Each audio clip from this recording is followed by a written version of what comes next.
নমস্কাৰ, মই ৰঞ্জন চৌধুৰী।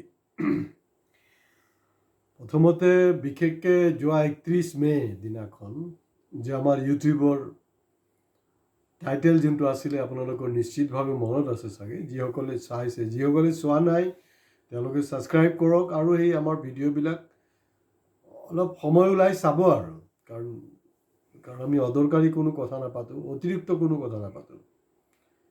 এই 31 মে'ৰ কিবা এটা হ'বলৈ আছিলে, তাৰ কাৰণে এইটো নহ'ল।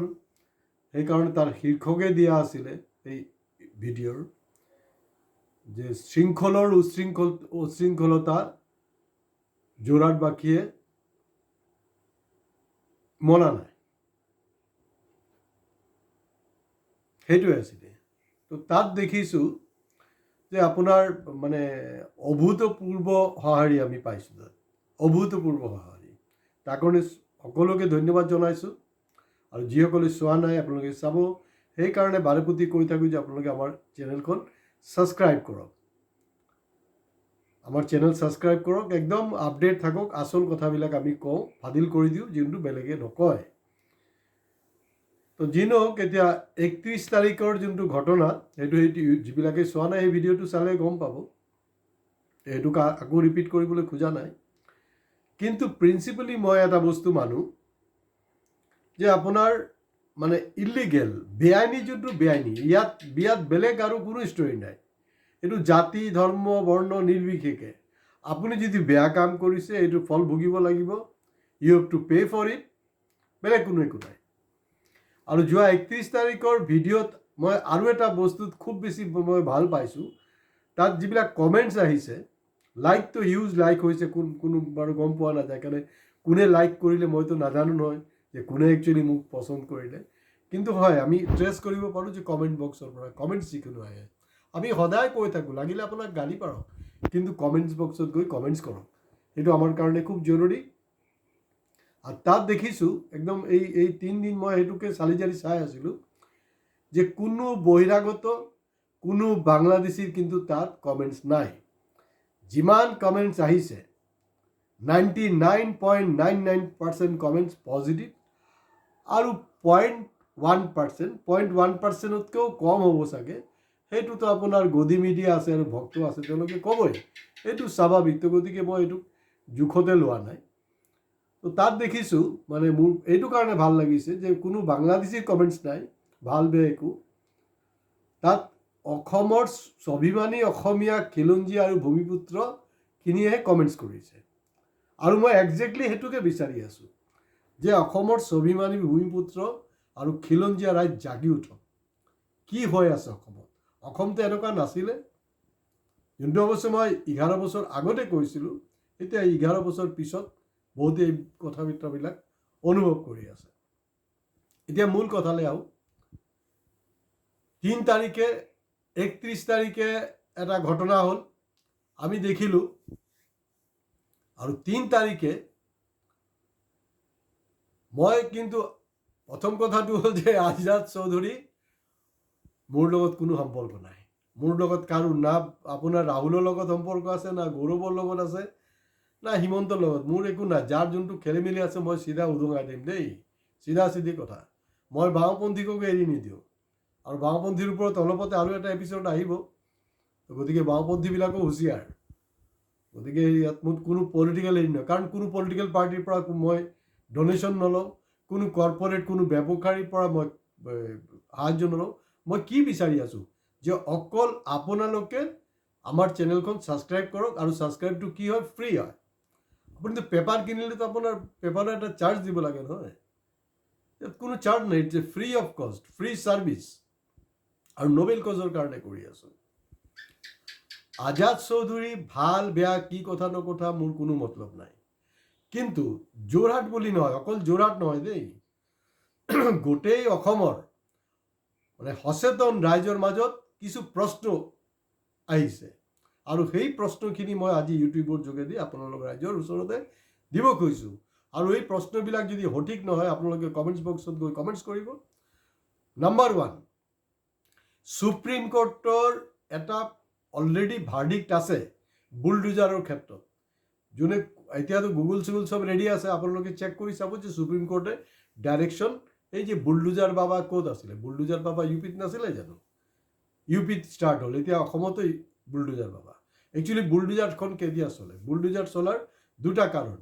প্ৰথম কাৰণটো হ'ল যে যেতিয়া আপুনি পলাৰাইজ কৰিব বিচাৰে গোটেই ৰাজনীতিটো, মেৰুকৰণ কৰিব বিচাৰে, তেতিয়া বুলডোজাৰৰ প্ৰয়োজন।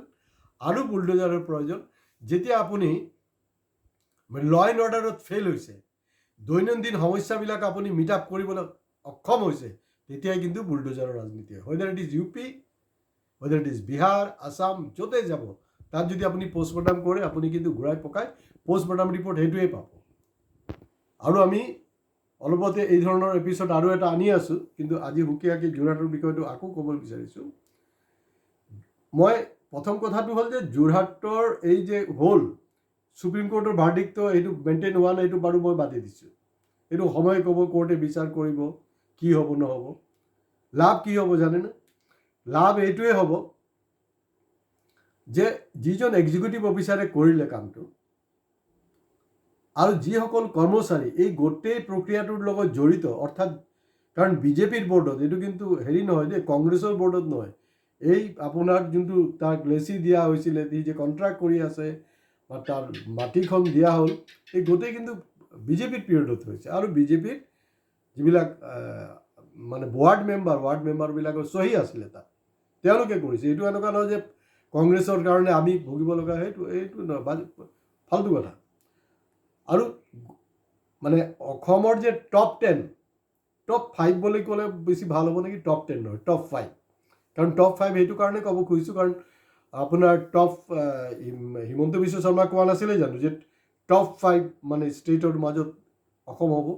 তো গতিকে আমি যোনটো অনুসন্ধান কৰিছোঁ, আমাৰ অনুসন্ধানে কৈছে, যোৰহাটবাসী ৰাইজে কৈছে যে টপ 5 দুৰ্নীতিগ্ৰস্ত অসমৰ পৌৰসভাৰ মাজত অন্যতম হ'ল কি যোৰহাট পৌৰসভা। আৰু বিভিন্ন সময়ত তাত আমাৰ সংবাদকৰ্মীবিলাক কিন্তু উদঙাই দিছে বিভিন্ন বিষয়। হয়, কিন্তু এই সময়ত এছাম সংবাদকৰ্মীক দেখা গৈছে যে একপক্ষীয়ভাৱে বাতৰি পৰিৱেশন কৰিছে।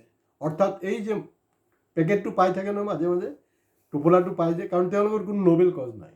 আমি যেনেকৈ নোবেল কজৰ কাৰণে কৰোঁ, কাৰণ তেওঁলোকে 31 তাৰিখৰ পৰা 3 তাৰিখ ভালেমান দিন পাইছিলে, যাক কোৱা হয়, যোনটো আমি কৰোঁ ইনভেষ্টিগেটিভ জাৰ্ণালিজম, এইটো তেওঁলোকে কৰা নাই। আৰু এই সময়ছোৱাত কি কৰা হ'ল, 31 তাৰিখে যি সেই মানে পাপত গজা বীৰক যোৰহাটৰ সজাগ ৰাইজে, সচেতন ৰাইজে প্ৰত্যাখ্যান কৰিছিলে, সেই পাপত গজা বীৰ কিন্তু 31 তাৰিখে কিন্তু মেকুৰী হৈ গ'ল আৰু গাঁতত গৈ সোমাই গৈছিলে। তো এইটোতো আমাৰ চৰকাৰৰ কাৰণে মহা অসুবিধাৰ কথা, কাৰণ সেই বীৰজন কেতিয়াও কিন্তু চৰকাৰৰ এগেইনষ্টত কথা নাপাতে, সেই বীৰজনটো কেতিয়াও চৰকাৰৰ এগেইনষ্টত কথা নাপাতে, চৰকাৰৰ পলিচিৰ এগেইনষ্টত কথা নাপাতে। সেইবিলাকতো জল পট চবেই সেইটো গম পাইছে কোনে কাৰ হৈ কাম কৰি আছে। আৰু মই কাম কৰি আছোঁ, কাৰো হৈ কাম কৰা নাই, মই ৰাইজৰ হৈ কাম কৰি আছোঁ। ৰাইজৰ যিবিলাক মনৰ কথা ক্ষোভ, এইখিনি আমাৰ ইউটিউব চেনেলৰ যোগেদি কৈ আছোঁ। এই যে আপোনাৰ নিগনি হৈ গ'ল, এই নিগনিৰ গাঁতত গৈ যে সোমালে 31 তাৰিখে, যেতিয়া প্ৰত্যাখ্যান কৰিলে যোৰহাটবাসীয়ে, সেইদিনাখন যোনটো এটা সাম্প্ৰদায়িক এটা গণ্ডগোল লগাবৰ চেষ্টা হৈছিলে, এইটো যে হোৱা নাই, প্ৰত্যাখ্যান কৰিলে, সেই নিগনিটো আপোনাৰ চৰকাৰৰ পৃষ্ঠপোষকতাত নিগনিক যোৱা 3 তাৰিখৰ যোনটো কাৰবাৰ হ'ল যোৰহাটত, সেই নিগনিক মানে সজাই পজাই আপোনাৰ বাঘ বনোৱাৰ এটা চেষ্টা হৈছে। গতিকে সেইটো চলিব। আৰু এই গোটেই ঘটনাটোৰ যোগেদি এটা বস্তু আমি এটা উমান পাইছোঁ যে হয়তো হিমন্ত বিশ্ব শৰ্মা ডাঙৰীয়া এই যে বুলডোজাৰটো চলিলে নহয়, এই বুলডোজাৰৰ যোগেদি 2026 তেওঁ যে যোৰহাটত প্ৰতিদ্বন্দ্বিতা কৰাৰ কথা, সেইটোৰ মানে এটা নন অফিচিয়েল নামাংকন পত্ৰ তেখেতে কিন্তু দাখিল কৰিলে। তো গতিকে যোৰহাটৰ পৰা যদি জিকিবলৈ হয়, তাততো পলাৰাইজেশ্যন কৰিব লাগিব। এতিয়া বহুতে কৈছে যে যোৰহাটৰ যোনটো জনবিন্যাস, তাত পলাৰাইজেশ্যনৰ খুব এটা সম্ভাৱনা নাই। আপোনালোকে ভুল কৰি আছে। পলাৰাইজেশ্যনটো তেওঁলোকে কি ধৰণে কৰে, এই যোৰহাটত এই যে সৰু এটা ঘটনা আছে নহয়, এই ঘটনাটো গোটেই অসমত পলাৰাইজ 26ত কৰিবলৈ সুবিধা হ'ব।